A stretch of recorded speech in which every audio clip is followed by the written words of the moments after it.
ബിന്ദുകൃഷ്ണ, കേന്ദ്രം കേരളത്തെ ഞെരുക്കുന്നു എന്നൊരു അഭിപ്രായം നിങ്ങൾക്കുണ്ടോ? കേന്ദ്രത്തിന്റെ എന്റെ അഭിപ്രായം പറയാം മോളെ, നീ ആരുടെ ഗാലറിയിലോട്ട് നോക്കണ്ട, നേരിട്ട് സ്ട്രേറ്റ് പറഞ്ഞു.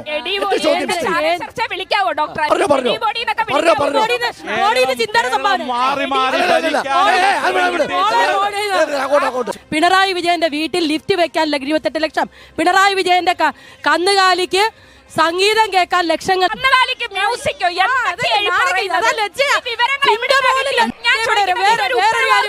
ചാനലല്ലേ ഈ ചാനലിൽ ബിന്ദു കൃഷ്ണ പറയുന്ന കാര്യങ്ങളൊക്കെ തെളിയിക്കാനുള്ള ധൈര്യമുണ്ടോ എന്ന് ബിന്ദു കൃഷ്ണ ഒളിച്ചോടത്തില്ല. ഇവിടുന്ന് കിട്ടിയ വിവരമായി ആശുപത്രി പൊതിച്ചോറ് കൊടുക്കുന്നവരടി. ബിന്ദു ചേച്ചിക്ക് ആരാണ് സഖാവ് എം മുകേഷ് എന്ന് അറിയില്ലെന്ന് തോന്നുന്നു. സഖാവ് എം മുകേഷിന് ഒരു ചരിത്രമുണ്ട്. സഖാവ് എം മുകേഷ് ആരാണ്? സഖാവ് എം മുകേഷ് തൊഴിലാളി വർഗ പ്രസ്ഥാനത്തിന്റെ പുത്രനായി. സഖാവ് എം മുകേഷിന്റെ അമ്മുമ്മ കശുവണ്ടി തൊഴിലാളിയാണ്. ഓ മാധവന്റെയും വിജയകുമാരി ചേച്ചിയുടെയും മകൻ. KPSC എന്ന് പറയുന്ന ഏറ്റവും പ്രധാനപ്പെട്ട നാടകശാല, കാളിദാസ കലാകേന്ദ്രം, ഇതിന്റെ എല്ലാം നിങ്ങൾ എന്നെ കമ്മ്യൂണിസ്റ്റ് ആക്കി ഉൾപ്പെടെയുള്ള നാടകങ്ങൾ ഈ നാടിലേക്ക് കൊണ്ടുവന്ന് പുരോഗമന രാഷ്ട്രീയ പാരമ്പര്യത്തെ ചോദ്യം ചെയ്യുന്നില്ല.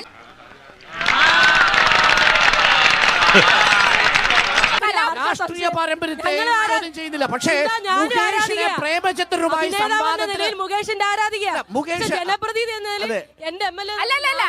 കേരളത്തിന്റെ ചരിത്രം എന്ന് പറയുന്നത് കലാപ്രവർത്തനവും കവിതകളും കഥകളും രചനകളും എല്ലാം ചേർന്ന് ഇഴുകിച്ചേർന്ന് രൂപപ്പെടുത്തിയതാണ് കേരളത്തിന്റെ പുരോഗമന മനസ്സ്.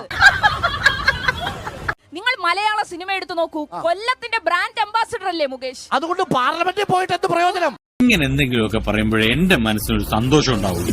ഞാൻ എന്റെ സന്തോഷം നോക്കിയപ്പോൾ തെരഞ്ഞെടുപ്പിൽ കേരളത്തിലെ ജനങ്ങൾ വളരെ ശ്രദ്ധേയമായി വിലയിരുത്താൻ പോകുന്നത് അഴിമതിക്കെതിരെയുള്ള പോരാട്ടമായിട്ടാണ് ഈ സമരത്തെ കാണുന്നത്.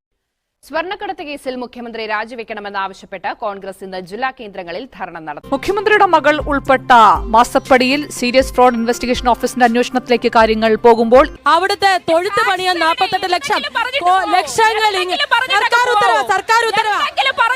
കൊല്ലം ജില്ലാ ആശുപത്രിയിലെ നെഞ്ചുവേദനയായിട്ട് വൈകിട്ട് 6 മണിക്ക് ശേഷം ഒരാൾ പോയി കഴിഞ്ഞാൽ നേരെ മെഡിക്കൽ കോളേജിലേക്കാണ് എഴുതുന്നത്. അവിടെ പാരസിറ്റമോൾ ഇൻഫ്യൂഷനോ ഡൈക്ലോഫിനാക്കിന്റെ ഇഞ്ചക്ഷനോ ഐ വി സെറ്റ് പോലും ഇല്ലാത്ത അവസ്ഥയാണ് ഉള്ളത്. കൊല്ലം കോർപ്പറേഷനിൽ 3 ആംബുലൻസ് ഉണ്ട്. വൈകിട്ട് 6 മണിക്ക് ശേഷം ഈ പാവപ്പെട്ട രോഗികൾക്ക് ഈ ആംബുലൻസ് വിട്ടുകൊടുക്കത്തില്ല. പിന്നെ എന്തിനു വേണ്ടിയാണ് ഈ ആംബുലൻസ് അവിടെ കൊല്ലം കോർപ്പറേഷന് കെട്ടിയിട്ടിരിക്കുന്നത്? കേരളത്തിന്റെ ആരോഗ്യ വകുപ്പ് മന്ത്രി കൊല്ലം ജില്ലാ ആശുപത്രി സന്ദർശനത്തിനെത്തിയപ്പോൾ പിന്നെ സഹിതം ഞാൻ ബഹുമാനപ്പെട്ട ആരോഗ്യ വകുപ്പ് മന്ത്രിയുടെ മുമ്പിൽ പരാതിയുമായി ചെന്നതാണ്. ആ സമയത്ത് അവിടെ ഡൈക്ലോഫിനാക്കിൻ ഇഞ്ചക്ഷൻ ഇല്ലായിരുന്നു, ഐ വി സെറ്റ് ഇല്ലായിരുന്നു, പാരസിറ്റമോൾ